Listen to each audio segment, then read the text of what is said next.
Josh Darrow, JT Wilcox. When JT's here, you can read the AutoNation a lot more clearly than when Skinny Boy's over here, Larry Bluestein. Or me. Yeah, man-size AutoNation. Gridiron Report, second round of the playoffs. Matchups are set, so we're here to break down some of the matchups. We'll be back with Larry to break down the other set of games coming up this Friday, and there's one game coming up on Thursday. We might as well start with that game, the game on Thursday night. And we're going with all rematches, JT and I, so we're familiar with all the teams that are playing.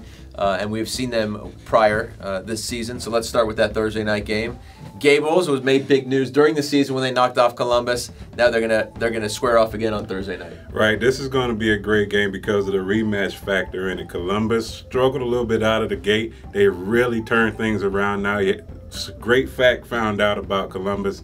Since September 27th, they've only allowed 27 points. That's been verified. That's been verified. Okay. Actually, no, I take it back. Not 27 points, 15 points.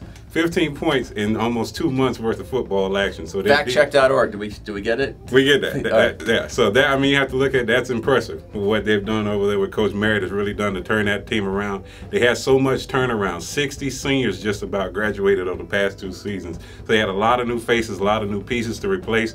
Now they're in place. Austin Armstrong, the running back, has had a great game the past couple of weeks. 193 yards against North Miami and completely dismantling of the Pioneers that they did. I know Larry's not too happy about that. Hey, man, he had a banner here. Right. Come on, Larry, what's there to be sad about? Exactly. But then you look at it with Coral Gables. They were a 9-1, well, 10-1 now team for a reason. That reason is Greg Howell. Greg Howell had a great game previously against Columbus in the regular season, over 200 yards. Got some rest the past couple weeks, according to Coach Pollard. Said he was a little nicked up, but it's more so just getting him some rest so he can be fresh for the playoffs. He's coming into this one, not playing in the first round game against Hialeah, but they didn't need him because of underclassman Keno Mike.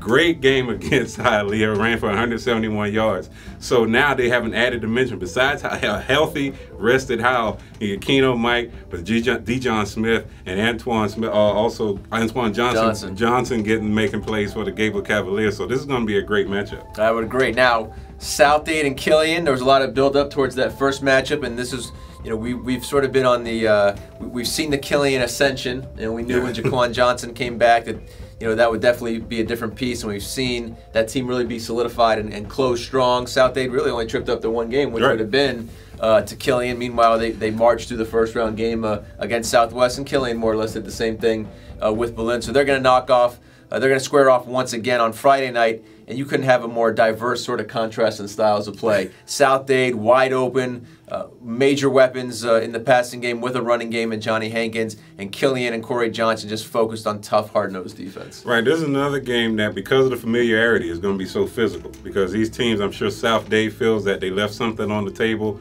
in that first game against Killian, but you have to give Killian a lot of credit for what they were able to do to rally behind one another and keep their season together to go from being a 1-3 team to being district champions. So now you have to look at Killian feels that they're playing their best football right now. They're completely healthy. Whereas with South Dade feels that they have a lot to prove because Killian knocked them off. Looking at that game, Killian did a great job in the secondary controlling all those South Dade receivers. So it's going to be another great matchup to see if C.J. Wharton and Tyree Brady, new UM commit, what they're able to do against that Killian secondary with Jaquan Johnson back there and Trumaine Washington. So again, it's going to come down to that Killian secondary versus South Dade receiver matchup to see who wins this one. I also think Killian, can they be physical offensively? Yes. Against the South Dade defense, especially that front 7, front 4. You know, can they sustain drives and keep the other part off the field and then work that way? I think that'll be an interesting matchup. And then finally, these 2 teams, St. Thomas and Plantation. St. Thomas has had the edge, but they're always tight, close, hard-fought ball games. I know Chris Lamont sat out against American. Hopefully he is back against St. Thomas. St. Thomas had no issues in their game against Miami Springs. So once again, these two 7A teams will match up with a chance to move on to the 3rd round. Right, and again, you touched on it. It's going to come down how healthy is Chris Lamont? How much can he give the Colonels? Because he's really the heart and soul of that team. They had a lot of good guys step up against American. American gave them a nice little fight in that game, but Plantation was able to prevail, and I think that will help them going into this one, that they know we don't necessarily need Chris to really be at 100% or even be available to us to, you know, win a game. But Lamont is a great top DM player. That's why he's committed to Florida right now. St. Thomas Aquinas, again, had no issues in the first round game. They're a little nicked up also, but they're still a very strong team because of their defensive front with Nick Bosa and Anthony Moten. Those two guys can stonewall an offense just almost by themselves.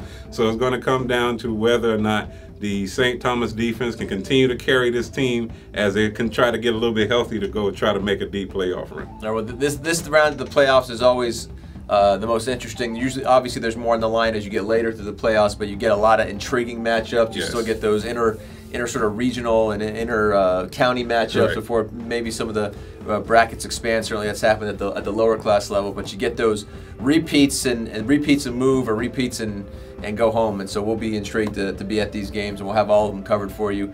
Columbus and Coral Gables, South Dade and Killian, and of course St. Thomas and Plantation. For JT Wilcox, I'm Josh Darrow. Another edition of the AutoNation Gridiron Report here on SouthFloridaHighSchoolSports.com.